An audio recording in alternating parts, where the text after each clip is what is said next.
Hello and thanks for joining us. This is the Signature 30 Minutes. I am Oboman Marvelous. Now in the headlines, Showere African Action Congress factions clashes over party leadership at INEC headquarters in Abuja. The Director General World Trade Organization advises Nigerians to add more value to its products. Chris Ngige rejects bill seeking to remove minimum wage from exclusive list. And now the details. Members of the African Alliance Congress led by Omoyele Sowore and Chief Leonard Ezenwa occupied the headquarters of INEC in Abuja on Monday to counter each other. The Sowore group is seeking recognition as original owners of the party, whereas INEC has already recognized the Ezenwa-led group. Signature TV correspondent Chibueze Obinao reports.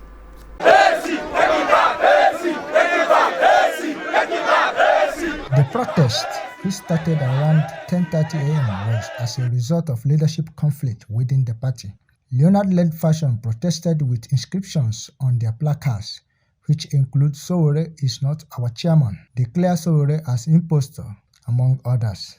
On the other hand, Sowore's supporters have inscriptions such as INEC, "Stop using AAC as for your electoral fraud," INEC, "Leave AAC alone," written on their placards. According to Dr. Leonard Ezenwa, the party appointed him as the acting national chairman of African Action Congress, and his faction is demanding arrest and prosecution of Sowore and therefore stop him from parading himself as the chairman or a member of the AAC. He has no business coming to INEC here. The party, AAC, African National Congress, expelled him, and his expulsion stands that Showere Omoyele stands expelled from African National Congress. What we set out to do as a political party is to have clear democracy, not where one individual will have become the chairman of the party and one become the presidential candidate. So because of that particular attitude, and because of the money he embezzled, and because of his behavior, because it terrorizing the party, people intimidating them, we now suspended him. When we suspended him, we had the next meeting. The leadership of the party suspended him. Dr. Leonard added that Sowore approached the Federal High Court to revert his expulsion from the party, but failed as the Federal High Court certified and upheld him as the acting national chairman of the party. Omoyele Sowore, on the other hand, countered the claim made by Dr. Leonard while stating that he is the rightful chairman of the party. He now wanted to go to court. We had to stop him in the court. In the court, under Justice Eko, the court ratified me as the acting chairman of AAC. Nobody can disown the owner of a house. I registered the party in 2018. I received the certificate here. But the government are using them to hijack the party. When they couldn't hijack the party, by August 3rd, 2019, they arrested me. And while I was in detention, they went and did a fraudulent convention and claimed that they had expelled me from a party that I created. Sowore stated that his faction has delivered a letter to the INEC, giving them 7 days ultimatum to restore the party to the original owners and as well release their members that were illegally detained by the security agents. He said that the National Executive Council meeting of the party held in Owerri was fraudulent and illegal.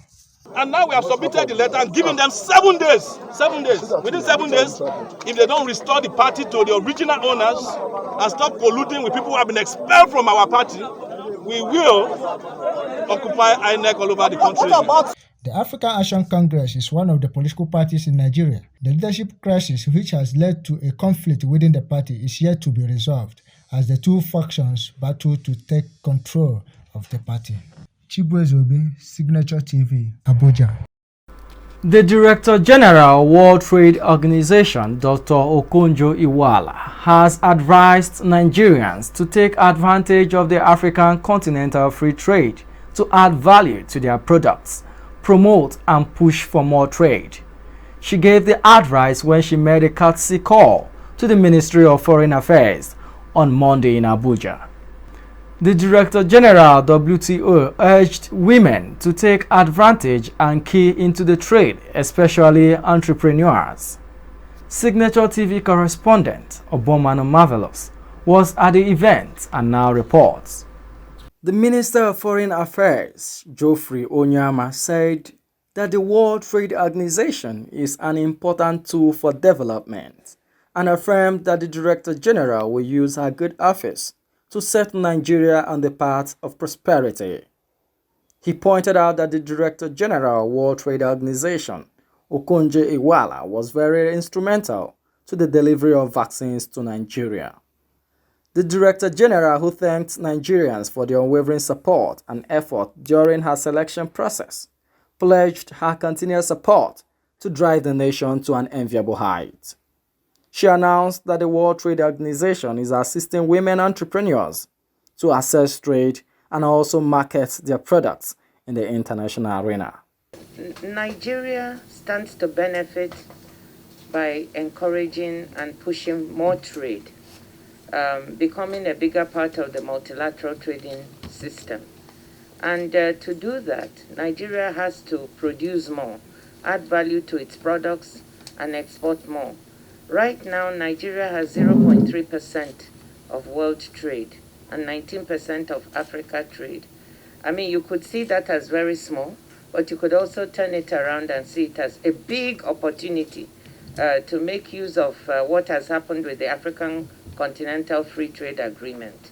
So the WTO will support the country, one, with capacity building and technical assistance to improve the quality of the products that we export, to work with entrepreneurs, producers to make that happen so our products can access other markets, particularly since we need to diversify away from oil and processed agricultural products, and this needs a lot of care.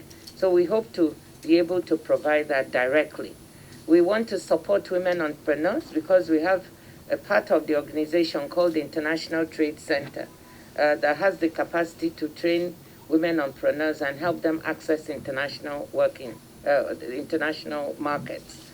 Lending his voice, the Minister of State for Foreign Affairs Nigeria, Zubairu Dada, pointed out that Okonjo Iweala's nomination and emergence shows that Nigeria gave her best to the world. Nigeria has every reason to be very, very proud for giving out one of his best to the world. She has made history even within, and she's still making a lot of history outside. And that should make us doubly proud as Nigerians. We have no doubt in her competence. Nigeria is gradually developing the culture of meritocracy. I believe, like she has herself observed, that she was able to make it not just because she was a Nigerian, not because she was a woman, but because she had all that it took to actually get this job. The Director General's classic call to the Ministry of Foreign Affairs was to seek out ways to support, create more jobs and ensure a level playing ground for multilateral organizations to make the trade relations more profitable for Nigeria.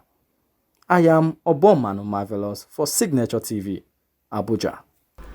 The Minister of Labour and Employment, Chris Ngige, has thrown his weight behind the Nigerian Labour Congress (NLC) for opposing the controversial private member bill, which sought to move minimum wage from an exclusive list to concurrent legislative of the 1999 Constitution.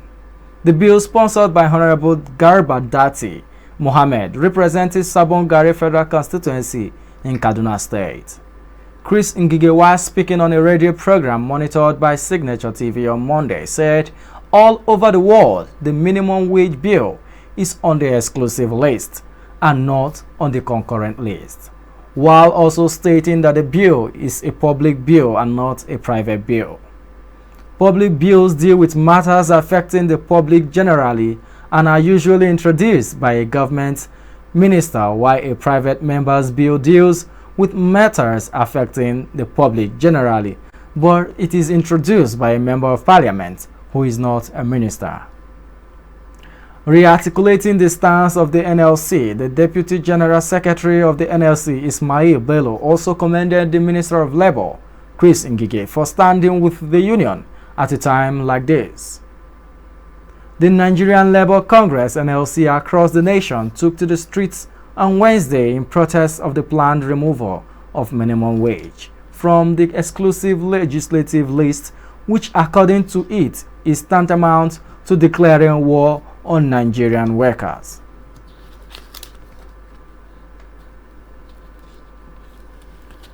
The Imo State Governor Hope Uzodinma says he's paid every genuine worker in the state, describing complainers as fraudsters.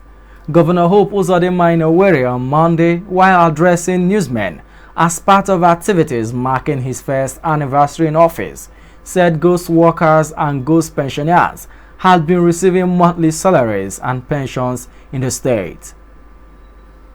The governor promised to revive all abandoned state-owned industries to enhance the state's economy and to position the state as one of the tourism centers in the country. On his achievements in the last year, the governor said he had delivered good governance and assured that he would not regenerate on his campaign promises.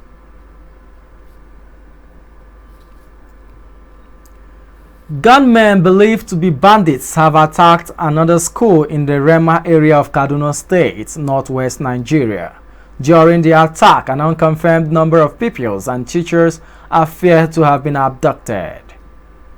The Commissioner for Internal Security and Home Affairs in the state, Samuel Arawan, confirmed this in a statement on Monday.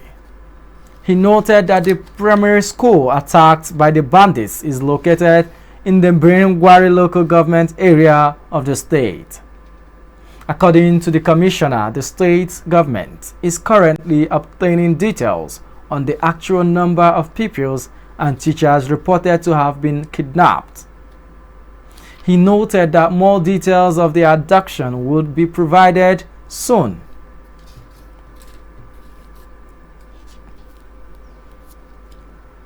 Two suspected kidnappers have died of gunshot injuries after a firefight with operatives of the Federal Capital Territory Police Command on Sunday.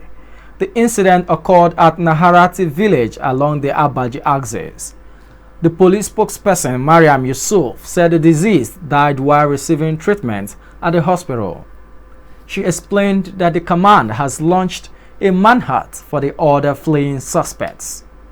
Meanwhile, the command said it has arrested 5 suspects for cultism and one-chance robbery along Gwagwa and Lugbe axes. They were nabbed by police operatives from the Gwagwa division during a routine patrol on Friday. A statement by Yusuf said the suspects confirmed to be members of the Aro Baga confraternity terrorizing the Gwagwa axis. He stated that the police also arrested a 24-year-old female, Blessing Nuhu, and one Ifeoma Nnamuchi, the alleged leader of the former one-chance syndicate operating along Lugbe Galadimawa axis. The statement explained that 2 members of the gang, Charity Timothy, 23, and Sunday Godwin, 23, had been arrested earlier on March 1st.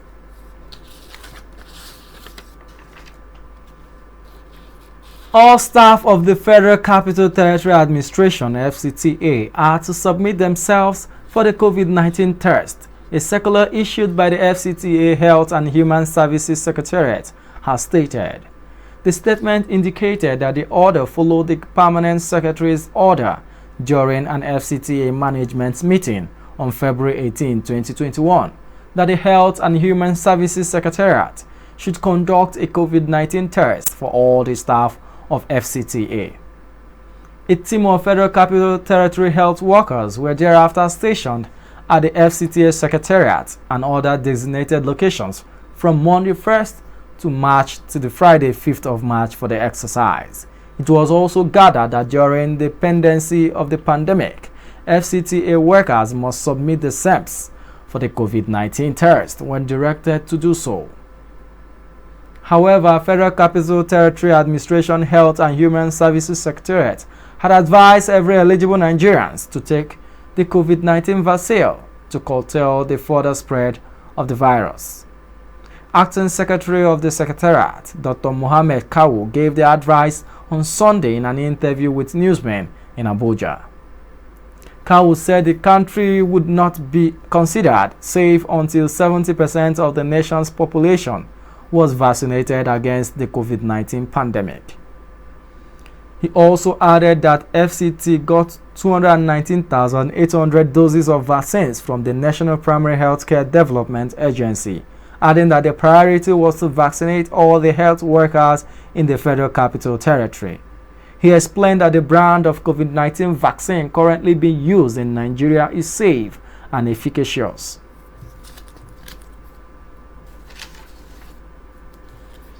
The chairman of the National Drug Law Enforcement Agency, NDLEA, Brigadier General Buba Marowa, retired, will on March 19th commission a clinic and rehab center for drug abusers in Ogbomosho, Oyo State. Otumba Bayo Babatunde, chairman of the group, said the facility is meant to curb drug usage and abuse. Ogbomosho hosts Ladoke Akintola University. The city also has immigrants from Ghana, Niger, Benin, India, and China. And now moving over to the stock market. Trading began on Monday on a negative note as the investor lost 45.33 billion naira, with all the market indices closing red. Market capitalization fell from 20.22 trillion naira traded on Friday to 20.17 trillion on Monday, a 45.33 billion naira loss. The all-share index points as a result closed at 38,561.84 points from 38,648.48 points, a 0.22% fall.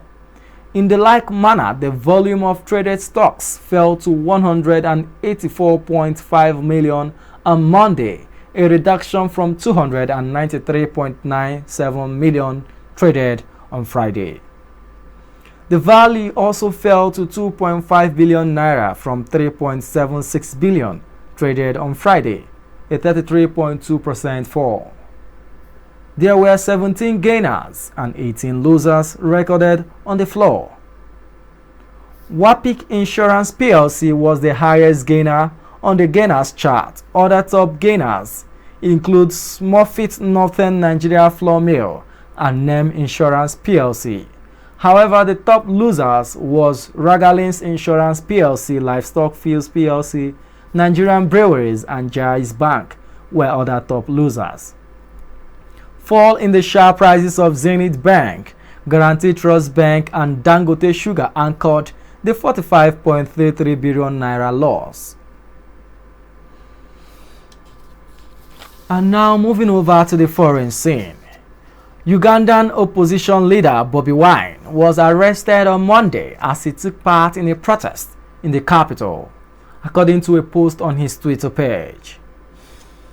The 39-year-old pop star turned presidential contender last week had called on Ugandans to rise up peacefully and unarmed against President Yoweri Museveni, who won a sixth term in office following disputed elections in January. Around 15 MPPs and activities from Wine's National Unity Platform (NUP) political party wearing business suits and red ties took part in the brief protest, which was quickly halted by police officers and soldiers. Bystanders cheered their support for the small group of protesters but did not join the demonstration itself. Wine, whose real name is Robert Kaingulanye, was first taken to a police station before being driven in a police vehicle to his home outside Kampala, which is now surrounded by police and the military.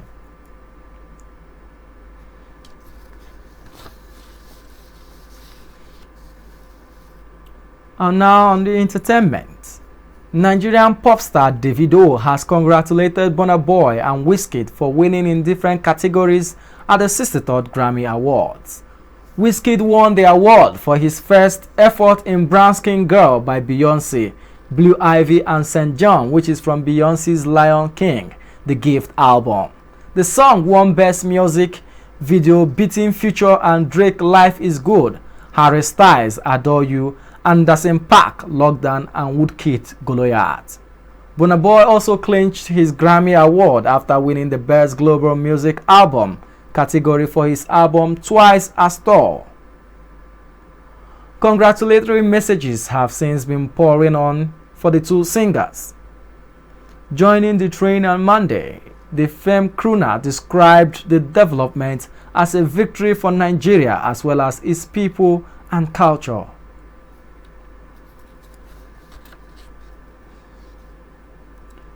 And now to the football story. Paris Saint-Germain forward Angel Di Maria was the victim of a burglary during Sunday's loss to Nantes, while robbers also targeted the family home of Captain Marquinhos, the latest in the spate of thefts at the club. Thieves stole jewelry and watches from the house of Argentine international Di Maria in the western Paris suburbs, but there was no violence involved, sources told newsmen on Monday. According to the police special anti-robbery squad, the player's family was home at the time but didn't come across the thieves.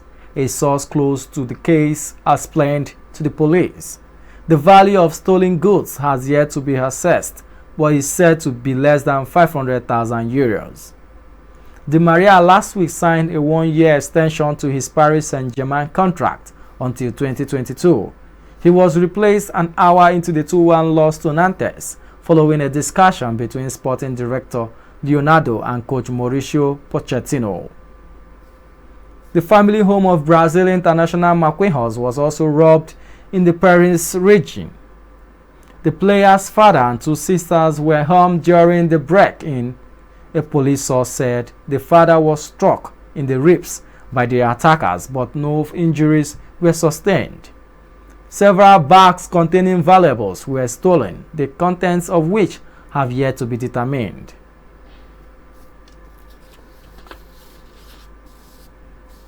Before we end the news, a recap of our major stories. Sowore African Action Congress factions has clashed over party leadership at INEC headquarters in Abuja. The Director General World Trade Organization has advised Nigerians to add more value to its products. Chris Ngige rejects bill seeking to remove minimum wage from exclusive lists. Please do well to stay safe, maintain physical and social distance, and wear your nose masks while going about your daily activities. And that's the signature 30 minutes on behalf of my producer, Damilola Abudu. I am Obomanu Marvelous. Thanks for watching.